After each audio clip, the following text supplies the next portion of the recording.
noorem veebel Emil Hiiesalu ja veebel Ergo Mets on mõlemad Kaitseväe teenistuses viga saanud, kuid valinud jätkuvalt oma ameti just siin. Mõlemad mehed on andnud oma panuse ka välisoperatsioonidel, kuid täna teenivad nad Eestis ja noorte isadena on üks nende kohus olla oma lastele hea eeskuju. Minu lapsed on, ma võin julgelt väita, et nad on uhked selle üle, mida mina teen. Minu vanem laps räägib tihti seda, et minu issi töötab sõjaväes, ta sõidab sõjaväe autodega ringi, siis ta sõidab vahepeal sõjalaevaga ja siis ta sõidab kiirabiautodega ka ringi. Peale gümnaasiumiõpinguid valis Ergo endale erialaks kokanduse. Ja kui kokapaberid olid käes, läks ta vabatahtlikult ajateenistusse mereväes. Sellest sai aga kutsumus ja nii jäigi ta kaadrikaitseväelasena sinna tööle. Mina olen käinud siis 3 NATO miinideri operatsioonil mereväelt, ühe laevaga siis 2 korda ja ühe laevaga siis 1 korra. Kus me käisime täitsa erinevates kohtades, nii Euroopas kui ka natukene Euroopast välja. Meie ülesandeks oli siis miinideri operatsioon, mis tähendas, et me tegime mereteid kahjutuks tsiviillaevandusele ja eks seal oli muid teisi ülesandeid ka, mida me pidime siis täitma.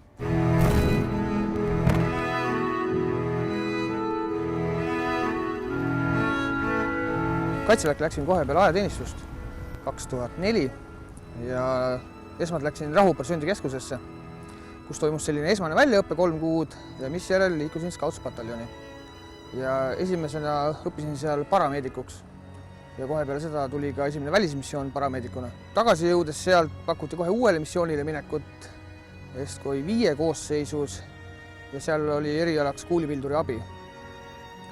Ja 3. kord läksin lahingpioneerina, sellele eelnes küll pikem väljaõppe Eestis, et see eriala omandada ja 3. oligi Estkoi 9 koosseisus lahingpioneer ja mille käigus sain haavata ja astusin ise veel valmistatud lõhkekehale.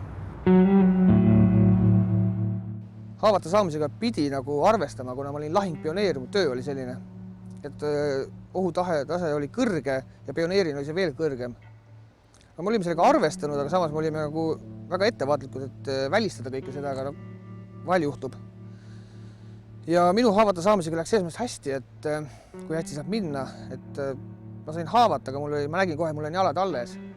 Et siis nagu suurem kivi langes südamelt, et jalad olid alles, ma olin terve, et siis oli nagu juba oli pool hästi.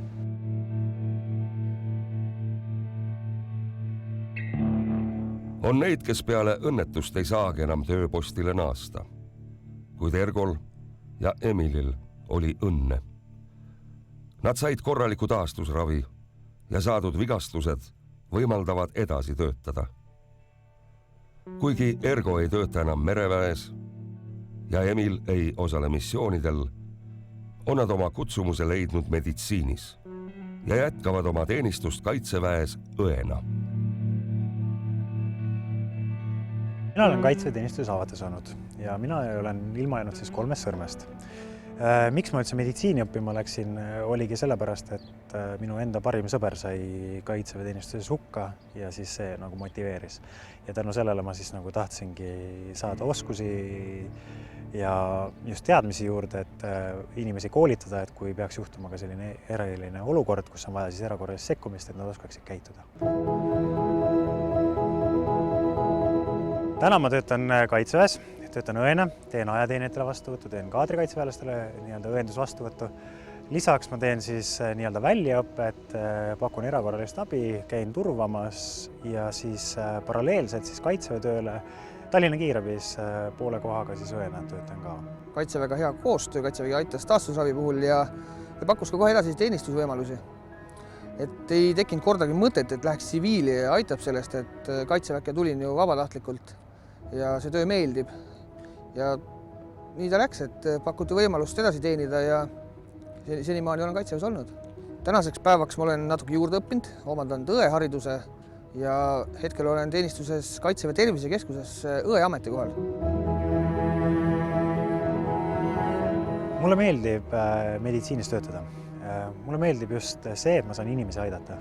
hetkel on nüüd kool läbi, töötan õena, mulle meeldib see töö, aga kindlasti ma plaanin edasi. Ka praegu on väiksed ideed juba edasi õppida magistratuuris õendust ja siis vaatame, kuhu tiivad kannavad.